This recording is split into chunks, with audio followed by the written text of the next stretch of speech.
Hello বন্ধুরা, thank you everyone. আশা করি তোমরা সবাই ভালো আছো এবং আমার আগের ভিডিওগুলো তোমরা নিশ্চয়ই ফলো করছো এবং সেখান থেকে অনেকটাই তোমরা উপকৃত হচ্ছ। তো চলো যাই, আজকে আমরা একটা ক্লাস নেব। আজকে আমরা পার্টস অফ স্পিচ নিয়ে আজকে আলোচনা করবো, ঠিক আছে? একটু লক্ষ্য করার পরের দিকে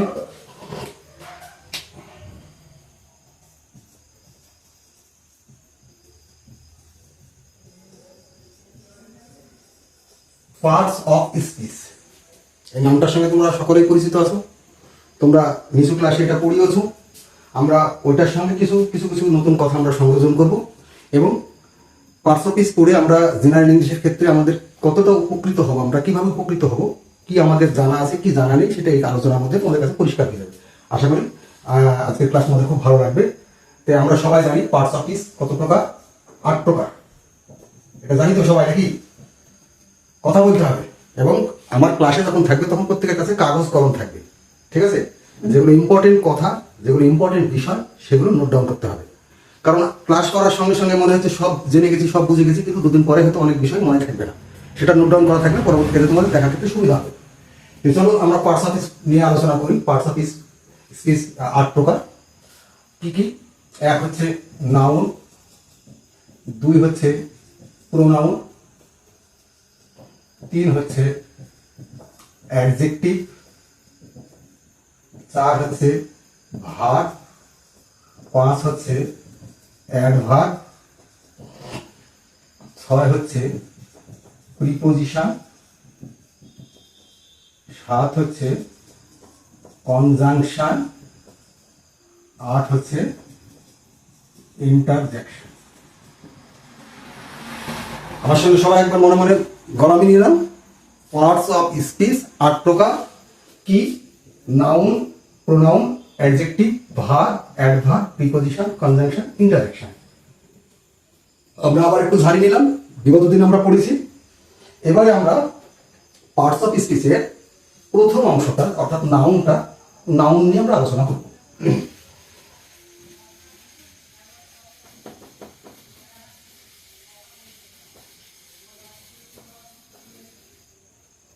আমরা এখন নাউন নিয়ে আলোচনা করব।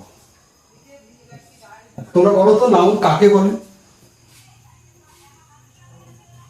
নাউন আমরা তাকেই বলবো যা দ্বারা কোনো কিছুর নাম বোঝায়, তাই না? যেমন রাম, শ্যাম, যদু, মধু, ইট, কাঠ, বালি, পাথর, ঘর, বাড়ি, দিল্লি, মুম্বাই, কলকাতা, এগুলো সবই নাউন।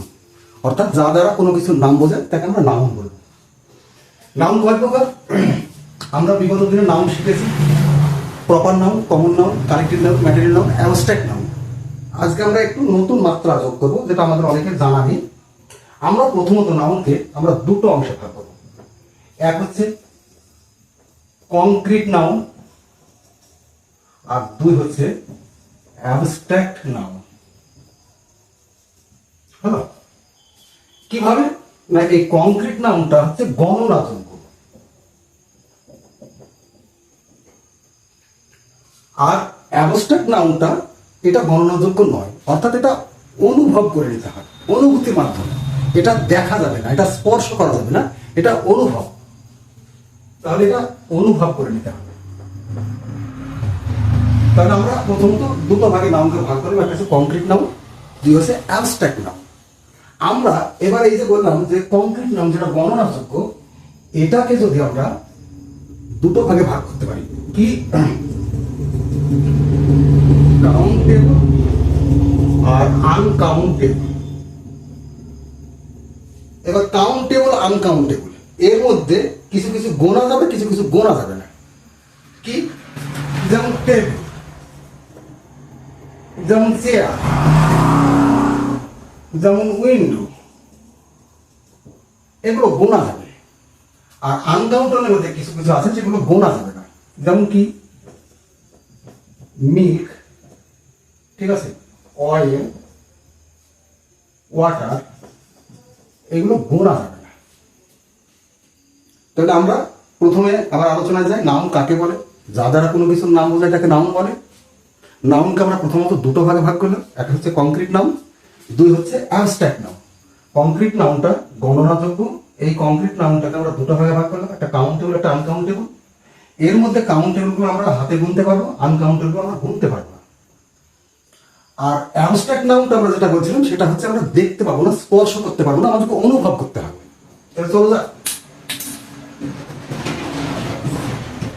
চলো যাই আমরা এবার অ্যাবস্ট্রাক্ট নাউনের দিকে।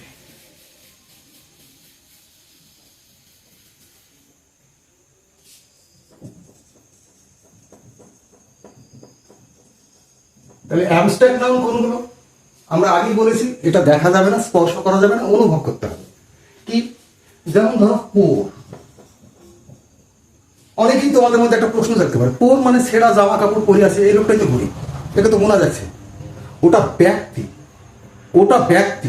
ওটা কিন্তু এখানে অ্যাবস্ট্রাক্ট নাউন না, ও দরিদ্র, এটা অ্যাবস্ট্রাক্ট নাউন। যেমন ধরো জাস্টিস, বিচার। যেমন ধরো ফ্রিডম, যেমন ধরো ট্রুথ, এইগুলো। যেমন ধরো আগলি, বিউটিফুল, এইগুলো সবই অ্যাবস্ট্রাক্ট নাউন। এগুলো দেখো সবগুলোই আমরা শুধুমাত্র অনুভব করবো, এগুলো দেখতে পাবো না, স্পর্শ করতে পারবো না। মনে থাকবে এগুলো? তাহলে চলো যাই এবারে এই যে কংক্রিট নাউনটা, এইটাকে আমরা আবার 4টে অংশে ভাগ করব। এক হচ্ছে প্রপার নাউন, 2 হচ্ছে কমন নাউন, 3 হচ্ছে কালেকটিভ নাউন, 4 হচ্ছে ম্যাটেরিয়াল নাউন, 5 হচ্ছে চার। ঠিক আছে, এই 4টে ভাগে ভাগ করলাম, 4টে ভাগে ভাগ করা যায়। তাহলে এই যে প্রপার কথার অর্থ একচুয়াল নির্দিষ্ট। কোনগুলো প্রপার নাউন তাহলে? যেমন ধরো রাম, শ্যাম, যেমন দিল্লি, মুম্বাই, ইত্যাদি। এগুলো হচ্ছে সব প্রপার নাউনের উদাহরণ। পরিষ্কার? এগুলো কমন নাউন কোনগুলো? যেগুলো সাধারণ। কমন কথার অর্থ হচ্ছে সাধারণ। সাধারণ কোনগুলো? যেমন বয়, যেমন গা। ঠিক আছে, এইগুলো হচ্ছে তোমার কমন নাউনের উদাহরণ। কালেকটিভ নাউন কোনগুলো? কালেকটিভ নাউনগুলো হচ্ছে তোমার ক্লাস, নেভি, আর্মি, ফার্নিচার, এইগুলো ক্রাউড, টিম, এইগুলো সবই কালেকটিভ নাউনের উদাহরণ। ম্যাটেরিয়াল নাউন কোনগুলো? ম্যাটেরিয়াল কথার অর্থ হচ্ছে পদার্থ, যেগুলো পদার্থ দিয়ে তৈরি। যেমন ধরো সিলভার, গোল্ড, আয়রন। ঠিক আছে, এইগুলো। তাহলে আমরা কংক্রিট নাউনকে পরে আবার 4টে অংশে ভাগ করলাম: proper noun, common noun, collective noun, material noun. আর আগের একটা অংশ ছিল কি? সেটা হচ্ছে অ্যাবস্ট্রাক্ট নাউন। তাহলে অ্যাবস্ট্রাক্ট নাউনটা আমরা কাদেরকে অ্যাবস্ট্রাক্ট নাউন বলবো?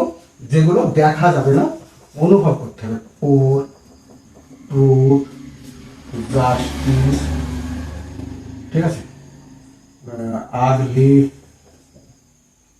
যেমন বিউটিফুল, এগুলো হচ্ছে সব অ্যাবস্ট্রাক্ট নাউন। পরিষ্কার? তাহলে প্রথম থেকে আবার আলোচনায় যায়। নাউন কাকে বলে? যা দ্বারা কোনো কিছুর নাম বোঝায় তাকে আমরা নাউন বলবো। নাউনকে আমরা প্রথমত 2টো ভাগে ভাগ করবো, একটা হচ্ছে কংক্রিট নাউন আর একটা হচ্ছে অ্যাবস্ট্রাক্ট নাউন। কংক্রিট নাউনটা গণনাযোগ্য, আর এটা গণনাযোগ্য নয়, অর্থাৎ অনুভব করতে হয়। তাই এবার কংক্রিটটাকে আমরা 4টে ভাগে ভাগ করলাম: proper noun, common noun, collective noun, material noun. তাহলে আমরা প্রপার নাউনের উদাহরণ এখানে দিয়েছি, আমরা কমন নাউনের উদাহরণ দিয়েছি, কালেকটিভ নাউনের উদাহরণ দিয়েছি, ম্যাটেরিয়াল নাউনের উদাহরণ দিয়েছি। তাহলে এইগুলো হচ্ছে আমাদের এই নাউন। আর অ্যাবস্ট্রাক্ট নাউন আমরা আগে আলোচনা করেছিলাম, তবু আবার আমি লিখলাম এইগুলো। ঠিক আছে, এবারে একটা জিনিস আমাদের মাথায় রাখতে হবে, তোমরা এটা কিন্তু নোট ডাউন করে নাও। আমি একটা গুরুত্বপূর্ণ বিষয় নাউন আলোচনা করতে গিয়ে এর ভিতরে একটা গুরুত্বপূর্ণ আলোচনা আছে, যে আলোচনাটা তোমাদের সামনে এখন আমি করবো। তাহলে তোমাদের আরো নাউনটা ক্লিয়ার হয়ে যাবে। হয়েছে সবার নোট ডাউন? আচ্ছা চলো।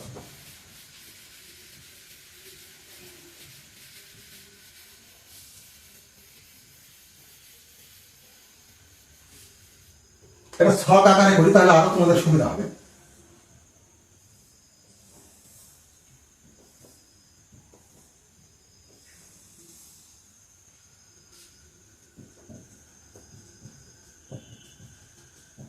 প্রপার নাউন, কমন নাউন, আর এটা হচ্ছে কালেকটিভ নাউন। খুব মজার ব্যাপার, খুব ইন্টারেস্টিং ব্যাপার, খুব ভালো করে এটা লক্ষ্য করো। ধরো ফার্নিচার, আমরা আগে উদাহরণ দিলাম ফার্নিচার কালেকটিভ নাউনের উদাহরণ, তাহলে এটা ফার্নিচার। এবারে দেখো একটা ফার্নিচার বলতে আমরা বোঝাই চেয়ার টেবিল একসঙ্গে একটা ঘরের মধ্যে যখন চেয়ার টেবিল সোফা গাদলা আরো কিছু যখন থাকবে একসঙ্গে আমরা সেটাকে বলছি ফার্নিচার, তখন কিন্তু সেটা হয়ে যাচ্ছে কালেকটিভ নাউন। কিন্তু যখন আমি ফার্নিচারের মধ্যে থেকে চেয়ার কথাটা বের করছি বা টেবিল, ঠিক আছে, এগুলো তখন কমন নাউন হয়ে গেছে। হ্যাঁ, এবারে সবথেকে গুরুত্বপূর্ণ একটা বিষয় দেখো,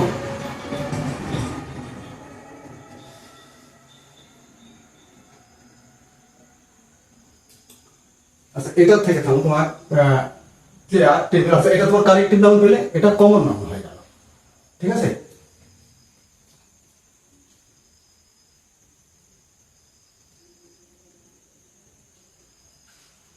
আরো বেশি করে ধরো এটা আরেকটা সহজ উদাহরণ, তাহলে আরো বেশি লাইব্রেরি, লাইব্রেরি ধরো একটা লাইব্রেরি, তাহলে লাইব্রেরিতে অনেকগুলো বই আছে, তাহলে লাইব্রেরি শব্দটা কালেকটিভ নাউন, যখন সেটা বুক বলছি তখন সেটা কিন্তু কমন নাউন হয়ে গেছে। কিন্তু যখন ওই বইটা কি বই, বইটা গীতাঞ্জলি, তখন কিন্তু সেটা প্রপার নাউন হয়ে গেছে। তাহলে লাইব্রেরিটা এখানে আমরা কালেকটিভ নাউন বলছি, কিন্তু যখন লাইব্রেরিতে কি আছে, বই আছে, বইটা কমন নাউন হয়েছে, বইটা কি বই, গীতাঞ্জলি, তখন এটা কিন্তু হয়ে যাচ্ছে প্রপার নাউন। তাহলে প্রপার নাউন, কমন নাউন এবং কালেকটিভ নাউনের মধ্যে অনেকটা রিলেটেড আছে, এইটুকু বোঝানোর জন্য আমি এই শখটা করলাম। এবারে আর একটা জিনিস দেখো, গোল্ড, আমরা গোল্ডটা কার উদাহরণ দিচ্ছি, ম্যাটেরিয়াল নাম, গোল্ড হচ্ছে ম্যাটেরিয়াল নাম, তাই না, গোল্ড ম্যাটেরিয়াল নাম। কিন্তু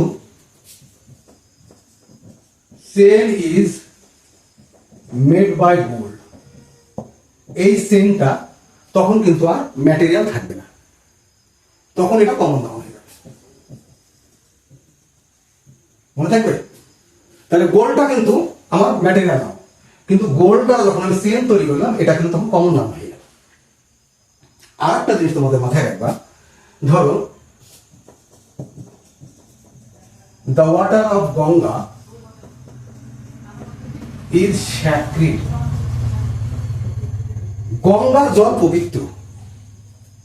এই যে ওয়াটারটা, ওয়াটারটা কি বলো, ম্যাটেরিয়াল নাউনের উদাহরণ, কিন্তু যখন তার আগে আর্টিকেল থাকবে সেটা কিন্তু কমন নাউন হয়ে যাবে। এটা সবসময় মনে রাখবা যে কালেকটিভ নাউন কোনো নাউনের আগে, অর্থাৎ কোনো নাউনের আগে যদি আর্টিকেল থাকে তাহলে সেটা কিন্তু তখন কমন নাউন হয়ে যাবে। হ্যাঁ, এই হচ্ছে তোমাদের নাউন। আবার এরকম একটা আরেকটা উদাহরণ দিয়ে পরিষ্কার হবে, যেমন ধরো আই নো, আই নো,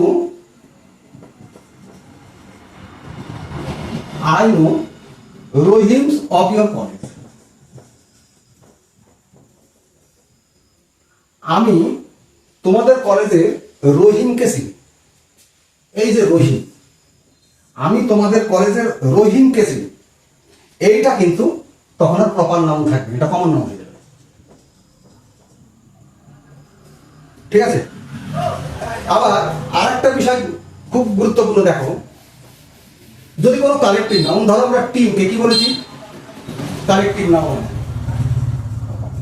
তাই না, কিন্তু কালেকটিভ নাউনের সঙ্গে যদি এস কিংবা ইএস যুক্ত হয় তখন কিন্তু সেটার কালেকটিভ নাউন থাকবে না, সেটা কি হবে? কমন নাউন হয়ে যাবে। কেমন? যেমন একটা উদাহরণ দিতে গেলে পরিষ্কার হয়ে যাবে। যেমন 10 teams are participated in the match. 10টা টিম এই ম্যাচে অংশগ্রহণ করেছে। এই যে টিমস, তাহলে টিমটা কিন্তু কালেকটিভ নাউন, কিন্তু এই যে এর সঙ্গে এজ যুক্ত হলো তখন কিন্তু আর এই কালেকটিভ নাউন থাকলো না, তখন কি হলো? Common noun. পরিষ্কার? তাহলে আমরা আবার একটু রিভাইজ দিলি। প্রথমে আমরা কি বলেছি? আমাদের আলোচ্য বিষয় ছিল আজকে নাউন। নাউন কথার অর্থ কি? যা দ্বারা কোনো কিছু নাম বলে তাকে আমরা নাউন বলবো। তারপরে আমরা নাউনকে প্রথমত দুটো ভাগে ভাগ করেছি, এক হচ্ছে কংক্রিট নাউন, দুই হচ্ছে অ্যাবস্ট্রাক্ট নাউন। কংক্রিট নাউনগুলো গণনাযোগ্য, আর অ্যাবস্ট্রাক্ট নাউনগুলো গণনাযোগ্য নয়, অর্থাৎ এগুলো অনুভব করতে হয়, এগুলো দেখা যায় না, স্পর্শ করা যায় না। এবারে এই কংক্রিট নাউনটাকে আমরা চারটি ভাগে ভাগ করেছি: proper noun, common noun, collective noun, material noun. আর ওইদিকে যেটা অনুভব করে নিতে হয় বলেছি অ্যাবস্ট্রাক্ট নাউন। তাহলে টোটাল আমরা পেলাম 5টা অ্যাবস্ট্রাক্ট নাউন উদাহরণ আমরা দিয়েছি কি? যেমন পোর, ট্রুথ, ফ্রিডম, ঠিক আছে, জাস্টিস, এগুলো। এবারে আমরা এই আলোচনার মধ্যে আমরা ক্লাসিফিকেশনগুলো করলাম, তার মধ্যে আমরা দুটো জিনিস দেখলাম যে একটা জায়গাতে লাইব্রেরি, সেটা হচ্ছে কালেক্টিভ নাউন। লাইব্রেরি থেকে যখন আমি একটা বই নিয়ে আসি, বুক, সেটা কিন্তু কমন নাউন হয়ে আসে। বইটা কি বই? ওটা একটা গীতাঞ্জলি বা কোনো একটা নির্দিষ্ট করে নাম করে কোনো নোভেল বলছে, শরৎ সাহিত্য, তখন সেটা হয়ে যাচ্ছে প্রপার নাউন। আর কি আলোচনা করলাম? আর একটা বিষয় আলোচনা করলাম, এই যে গোল্ড, এই যে সিলভার, এই যে আয়রন, এগুলো কি ম্যাটেরিয়াল নাউনের উদাহরণ? যখন সেটা দ্বারা কোনো কিছু আমরা তৈরি করবো, সেই পদার্থ দিয়ে যখন কোনো কিছু তৈরি করব, সেটা কিন্তু তখন আর ম্যাটেরিয়াল নাউন থাকবে না, সেটা কিন্তু কমন নাউন হয়ে যাবে। তাহলে এটা খুব গুরুত্বপূর্ণ পয়েন্ট, এটাকে নোট ডাউন করবে। আর একটা বিষয় কি?